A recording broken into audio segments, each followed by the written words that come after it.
జీహెచ్ఎంసీలో పనిచేస్తున్న అవుట్సోర్సింగ్ ఉద్యోగులను వెంటనే పర్మనెంట్ చేయాలని greater Hyderabad municipal employees union నాయకులు డిమాండ్ చేశారు. ఈ రోజు ఏర్పాటు చేసిన మీడియా సమావేశంలో జీహెచ్ఎంఈయు నాయకులు ఊదరి గోపాల్ మాట్లాడుతూ జీహెచ్ఎంసీలో అవుట్సోర్సింగ్ ఉద్యోగులను పర్మనెంట్ చేస్తామని ప్రభుత్వం ఇచ్చిన హామీని ఇప్పటికీ నెరవేర్చలేదని అన్నారు. వెంటనే జీహెచ్ఎంసీలో పనిచేస్తున్న అవుట్సోర్సింగ్ ఉద్యోగులను పర్మనెంట్ చేసేలా సీఎం కేసీఆర్ చొరవ తీసుకోవాలన్నారు. లేదంటే ఈ నెల 18న వేలాది మంది ఉద్యోగులతో సెక్రటేరియట్ను ముట్టడిస్తామని ప్రకటించారు. నేను greater Hyderabad municipal employees union ప్రెసిడెంట్ని. నా పేరు ఊదరి గోపాల్. తెలంగాణ ఉద్యమంలో బల్దియా కార్మికులు, బల్దియా అవుట్సోర్సింగ్ ఉద్యోగులు, బల్దియా కంప్యూటర్ ఆపరేటర్లు, బల్దియా ఎలక్ట్రికల్ డిపార్ట్మెంటర్లు, బల్దియా నుండి transport, sanitation, entomology, horticulture, sports, veterinary అన్ని విభాగాలు కలిసి ఆ రోజు తెలంగాణ ఉద్యమంలో కీలకమైనటువంటి పాత్ర పోషించింది. మహోన్నతమైనటువంటి పోరాటం చేసింది. తెలంగాణ ఉద్యమం కోసం 108 రోజులు ఆ రోజు అన్ని సర్కిళ్ళల్లో దీక్షలు చేశారు. 108 రోజులు, 108 రోజులు. తెలంగాణ వస్తే మమ్మల్ని పర్మనెంట్ చేస్తారని సకల జన సమ్మె, సాయా నిరాకర్, మిలీనియం మార్చ్ ప్రభుత్వం అప్పుడు ఉన్నటువంటి ఉద్యమ పార్టీ టీఆర్ఎస్ పార్టీ ఏ ఒక్కటి ఈ ఉద్యమ కార్యక్రమం ఇట్లా చేయాలని చెప్తే ముందుగా బల్దియా కార్మికులు ముందలను పడ్డారు. అందరికంటే ముందు గులాబీ రంగు జెండాను బల్దియాలనే ఎగిరేసినాం. అందరికంటే ముందు ఆ రోజు వాళ్ళకు ఒక ఎమ్మెల్యే, ఒక కార్పొరేటర్ కూడా లేడు హైదరాబాద్లో. ఆ రోజు మేము తెలంగాణకు గుండెకాయనటువంటి హైదరాబాద్ మీద తెలంగాణ జెండా, గులాబీ జెండా ఎగిరేసినాం. ఎందుకంటే వచ్చే తెలంగాణలో మా జీవితాలు మారబోతున్నాయి, మేము పర్మనెంట్ కాబోతున్నాం, మాకు ఇంటి స్థలాలు రాబోతున్నాయి, హెల్త్ కార్డు రాబోతుంది, మా జీవితంలో గొప్పగా బతుకుతాం అనుకున్నాం. కానీ ఈరోజు బాధాకరమైన విషయం, ఉన్న ఉద్యోగాలను తొలగిస్తున్నారు, ప్రైవేట్ సంస్థలను తెస్తున్నారు. మేము తక్కువలో పనిచేస్తాం, ఎక్కువ పైసలు ఇచ్చి చేస్తున్నారు. మీరే చూడండి ఆ రోజు కేసీఆర్ గారు ఏమన్నారు.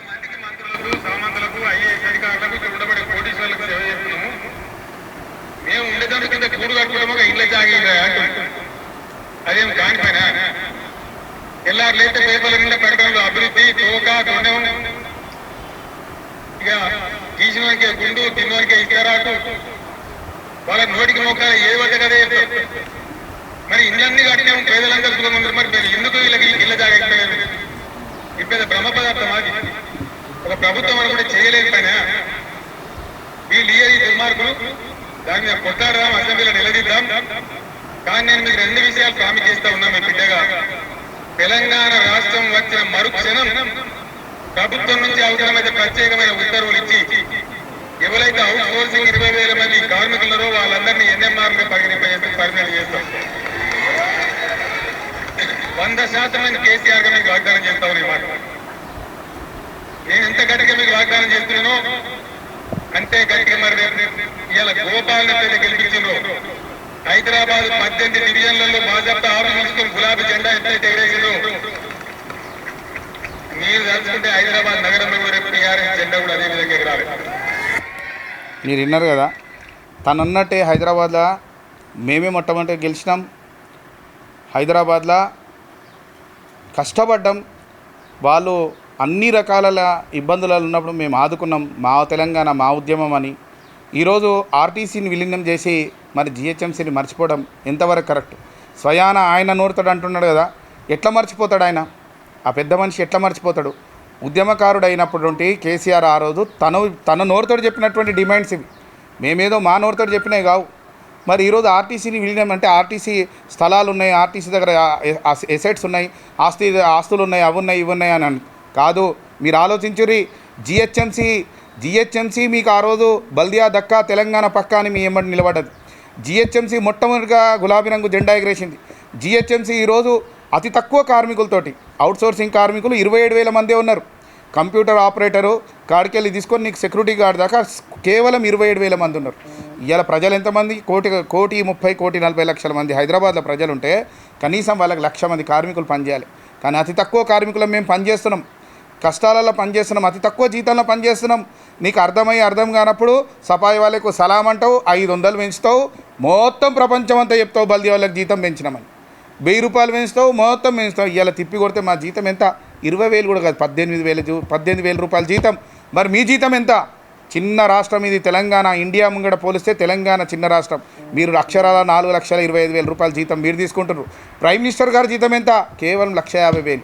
మీ జీతం మాత్రం అంత తీసుకొని మాలాంటి పేద కార్మికుల కడుపు మీద కాలు పెట్టి మా ముద్ద మీరు తింటున్నారు, అది మంచిది కాదు. మీ డబుల్ బెడ్రూమ్లకు బల్దియా ఇచ్చింది పైసలు, వాటర్ వర్క్స్ దగ్గర పైసలు లేకపోతే 200 కోట్లు బల్దియా ఇచ్చింది, ఆర్టీసీకి పైసలు లేకపోతే జిహెచ్ఎంసీ పైసలు ఇచ్చింది. అన్ని రకాల ఉన్నటువంటి జిహెచ్ఎంసీ హైదరాబాద్ ప్రజలకు ఒక తల్లి లాంటిది, ఒక అక్షయపాత్ర లాంటిది. ఈ జిహెచ్ఎంసీ దగ్గర పైసలు తీసుకొని డబుల్ బెడ్రూమ్లు కట్టుకొని మళ్ళీ ఈడ పనిచేసే కార్మికులకు డబుల్ బెడ్రూమ్ ఇవ్వవు, వీళ్ళని పర్మనెంట్ చేయవు. వీళ్ళని చంపేద్దామని చూస్తున్నావా చెప్పు. మేము ఒక్కటే చెప్తున్నాం, 18వ తారీఖు రోజు మొత్తం తెలంగాణలో పని బంద్ చేస్తున్నాం. హైదరాబాద్లో మొత్తం పని బంద్ అయితే వర్షాకాలం ఇది, రకరకాల ప్రజలకు రకరకాల రోగాలు వస్తాయి. దాని అందరికీ కూడా బాధ్యత ఈ ముఖ్యమంత్రి కేసీఆరే. మమ్మల్ని పర్మనెంట్ చేస్తా అని చెప్పి ఈరోజు గొంతు మీద కాలు పెట్టి తొక్కి చంపేస్తున్నాడు. దయాదాక్షణాలు లేకుండా మాట్లాడితేనేమో కమ్మటి మాటలు, చేతలేమో ఈ విధంగా ఉన్నాయి. మేము ఆర్టీసీని ఎందుకు చేస్తున్నాం అని అంటలేం. మమ్మల్ని ఎందుకు మర్చిపోయినావు? నీ నోరుతోటి చెప్పినావు కదా ఆ రోజు. నేను చెప్తున్నా, 18 లోపట రేపొక్క రోజుల ప్రకటించు.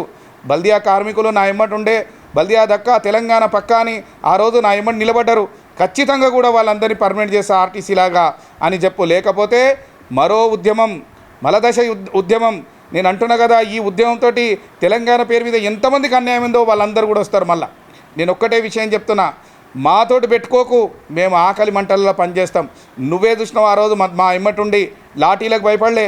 సకల జన సమ్మె కానీ సాయ నిరాకరణ కానీ ఎన్ని కష్టాన 108 రోజులు మేము ఆ రోజు తెలంగాణ కోసం, నీ మాట కోసం మేము పోలీసుల దెబ్బలు తిని పర్మిషన్లు లేకున్నా కూడా 18 ఆఫీసులల్లో, ఈరోజు 32 అయినాయి, ఆ రోజు 18 సర్కిళ్ళల్లో మేము నిరాధార దీక్షకు 108 రోజులు చేసినాం.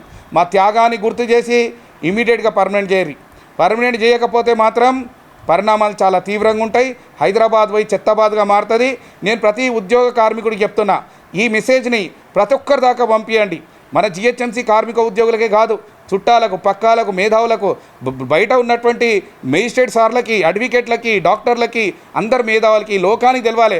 అవును కదా, ఆ రోజు జిహెచ్ఎంసీ కేసీఆర్ ఏమంటుండే, ఈరోజు వీళ్ళని ఎట్లా మోసం చేస్తున్నాను. ఇప్పుడు కనుక మనం నిలదీసి అడగకపోతే రేపు పొద్దున ఎలక్షన్ల ఈ గవర్నమెంట్ రాకపోతే వేరే ఎవరు వచ్చినా కూడా మేము నీకు వాగ్దానం చేయలే, మేము పర్మనెంట్ చేయమని చెప్తారు. అన్నల్లారా, తమ్ముళ్ళారా, కార్మిక ఉద్యోగులారా, నేను మీ గోపాల్ని మీకు నమస్కారాలు చేసి చెప్తున్నా. అందరూ కూడా ఉద్యమానికి సిద్ధంగా అండి. 18వ తారీఖు రోజు మొత్తం పని బంద్ చేసి హెడ్ ఆఫీస్ నుండి మనం అందరం కూడా కలిసి కొత్త సెక్రటరీని ముట్టడిస్తాం. సెక్రటరీ ముంగంటే కూర్చుందాం. ఏడికైతే ఆడికైతే అందరూ కూడా కలిసి రండి. ఎవరికి భయపడాల్సిన అవసరం లేదు. మనం పని బంద్ చేసేస్తున్నాం 18 తారీఖు రోజు. అది గుర్తుపెట్టుకొని పొద్దున 9:30 వరకు హెడ్ ఆఫీస్ దగ్గర రావాలి. జిహెచ్ఎంసీ కార్మికుల ఐక్యత వర్ధిల్లాలి.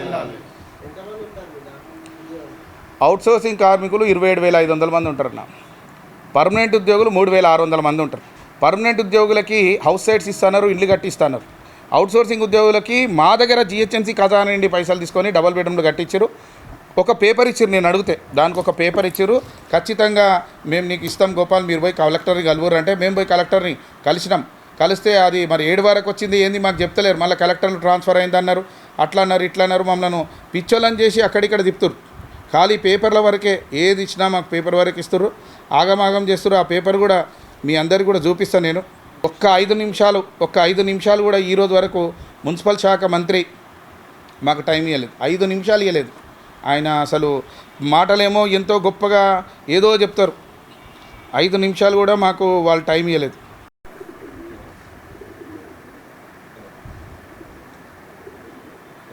ఇష్టమన్నా కలెక్టర్ ట్రాన్స్ఫర్ అయినంట మొన్న. అంటే ఆ రోజు కేసీఆర్ గోపాల్ గెలిచినావు, వాళ్ళ కాలుకి ముళ్ళు గుచ్చుకుంటే నీ పండ్లతోటి బీకేయాలి. ఇంత చిన్న వయసులో నాయన నరసింహారెడ్డిని, సంజీవరెడ్డిని కాదని నిన్ను గెలిపించారు వాళ్ళు. వాళ్ళ రుణంలో ఉంటావు సుమా ఎప్పుడు నువ్వు. ఖచ్చితంగా వాళ్ళకి ఏదైనా కూడా నువ్వు చూడాలని. తర్వాత ఇప్పుడున్నటువంటి కొన్ని యూనియన్లు మాతో కలిసి వస్తున్నాయి, కొన్ని యూనియన్లు భయపడుతున్నాయి. అంటే ఆ యూనియన్లు కాదు, కొంతమందిగా రకరకాలుగా ఉంటారు. కొంతమంది పైరవికారులు ఉంటారు ఈ యూనియన్ లీడర్ మస్కులల్లో. కొంతమంది ఏమో స్వచ్ఛంగా మా ఎమ్మడి పోరాడటానికి వస్తున్నారు.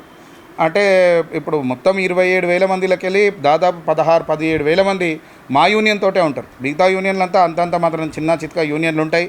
కానీ వాళ్ళకు కూడా చెప్తున్నాను నేను, ఈ ధర్మయుద్ధానికి మీరు కూడా కదిలిరారి. రంగులు, జెండాలు, కులాలు, మతాలు, కోపం, అహంకారం, స్వార్థం ఇవన్నీ పక్కన పెట్టి కార్మికుల శ్రేయస్సు కోసం దయచేసి మీరందరూ కూడా రావాలి. మిమ్మల్ని అందరినీ కూడా నేను ఈ మీడియాతో చెప్తున్నా, రంగురంగు జెండాలు, యూనియన్లు పక్కన పెట్టుర్రి. కార్మికుల శ్రేయస్సే మన ఒక గమయం. నిజంగా కార్మిక నాయకుడికి ఏం కావాలి? పోరాటమే కార్మిక నాయకుడే ఆభరణం. ఎవరైతే ఏ కార్మిక నాయకుడైతే పోరాడతాడో తనకు ఒక మంచి గుర్తింపు ఉంటుంది. తర్వాత కార్మికులందరూ కూడా మంచిగా ఉన్న రోజే ఆ నాయకుడికి కూడా ఒక మంచి ఆలోచన, మంచి గుర్తింపు, సమాజంలో ఒక మంచి విలువ ఉంటుంది. అట్లా నేను అన్ని యూనియన్లకు కూడా చేతులెత్తి నమస్కారం చేసి చెప్తున్నా, మీరందరూ కూడా ఈ ధర్మయుద్ధానికి రండి. దయచేసి అందరం కలిసి మన అవుట్సోర్సింగ్ కార్మికులను పర్మనెంట్ చేసుకుందాం. పర్మనెంట్ ఉద్యోగులకి హౌస్ సైట్స్, హెల్త్ కార్డు సాధించుకుందాం.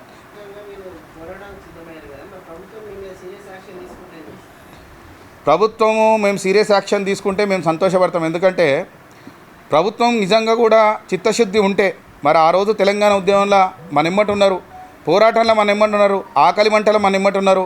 ఆర్టీసీని చేసినప్పుడు మరి ఇది కూడా ఒక కార్పొరేషన్ కదా, దీన్ని మాత్రం ఎందుకు చేయొద్దు అనే ఆలోచన రావాలి ముందు ప్రభుత్వానికి. అది రాకుండా కనుక మా మీద ఎటువంటి సీరియస్ యాక్షన్ తీసుకున్నా దాన్ని మేము సిద్ధంగా ఉంటాం. ఆ ప్రాణాలు సైతం కూడా మేము భయపడం. మేము ఆ రోజు లాఠీల దెబ్బలకు 108 రోజులు దీక్షలు చేసి, సెకలంజని సమ్మె చేసి, మిలినియం మార్చ్ చేసి, సాయా నిరాకరణ చేసి, పోలీసుల దెబ్బలు తిని, అరెస్టులు తిని, అంత కష్టాలలోనే భయపడడం వల్ల ఈరోజు భయపడతామా? ఏం చేస్తారు? అందరు జిహెచ్ఎంసీ కార్మికులకు మీకు దయాదాక్షిణాలు లేకుంటే ఇంత విషయం పెట్టి చంపేశారు. ఒకవేళ నిజంగా పర్మనెంట్ చేసే ఇష్టం లేకుంటే దానికంటే ఎక్కువ మీరు చేయగలిగేది ఏముంది? అదే పోలీసు వాళ్ళని పెట్టి మళ్ళీ కొట్టిస్తారు. వారం కింద మమ్మల్ని తీసుకొని పోలీస్ స్టేషన్లో పోయి పోలీసు వాళ్ళతో నూపియడము, అట్లా ఇట్లా చేయడము, గుంజుకోపోవడము, ఎత్తేయడము చేయలేదా? మళ్ళీ అట్లా చేస్తే చేయరి. ప్రపంచం చూస్తున్నది. రేపు పొద్దున ఎలక్షన్స్ వస్తాయి. తగిన గుణపాఠము ఈ ప్రజలు, ఈ కార్మికులు, ఈ చెత్త ఎత్తే నీ కింది స్థాయి ఎటువంటి కార్మికులతో నువ్వు పెట్టుకొని పోరాడుతుంటే పోరాడు. ఖచ్చితంగా నీకు బుద్ధి చెప్తాం. నిన్ను ఏం చేయాలో చేసే ఇడిచి పెట్టేస్తాం. ప్రభుత్వం, గవర్నమెంట్ ఎప్పుడు ఉండదు. మేమున్నాం. మా ముంగట 4 గవర్నమెంట్ చేంజ్ అయినాయి. తస్మాత్ జాగ్రత్త. మంచి నిర్ణయం తీసుకుంటే మంచిగా ఉంటుంది. లేకపోతే ఈ పోరాటం ఒక చిన్న నిప్పురవ్వలా పోయి పెద్ద కడుపు మంటతోటి, కార్మికుల కడుపు మంటతోటి వచ్చినటువంటి ఈ అగ్ని జ్వాలల నిన్ను, నీ ప్రభుత్వాన్ని దహించేసేస్తుంది.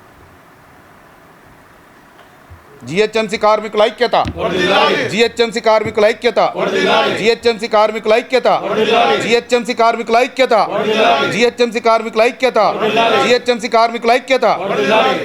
అవుట్సోర్సింగ్ కార్మికులను వెంటనే పర్మనెంట్ చేయాలి. అవుట్సోర్సింగ్ కార్మికులను వెంటనే పర్మనెంట్ చేయాలి. జిహెచ్ఎంసీ అవుట్సోర్సింగ్ కార్మికులను వెంటనే పర్మనెంట్ చేయాలి. అవుట్సోర్సింగ్ కార్మికులను వెంటనే పర్మనెంట్ చేయాలి. జిహెచ్ఎంసీ అవుట్సోర్సింగ్ కార్మికులను వెంటనే పర్మనెంట్ చేయాలి. గోపాలన్న గారి నాయకత్వం వర్ధిల్లాలి. గోపాలన్న గారి నాయకత్వం వర్ధిల్లాలి. జిహెచ్ఎంసీ కార్మికుల ఐక్యత వర్ధిల్లాలి. కార్మికుల ఐక్యత వర్ధిల్లాలి. ఉద్యోగ కార్మికుల ఐక్యత వర్ధిల్లాలి. ఉద్యోగ కార్మికుల ఐక్యత వర్ధిల్లాలి. గోపాలన్న గారి నాయకత్వం వర్ధిల్లాలి. గోపాలన్న గారి నాయకత్వం వర్ధిల్లాలి. గోపాలన్న గారి నాయకత్వం వర్ధిల్లాలి. కార్మికుల ఐక్యత వర్ధిల్లాలి.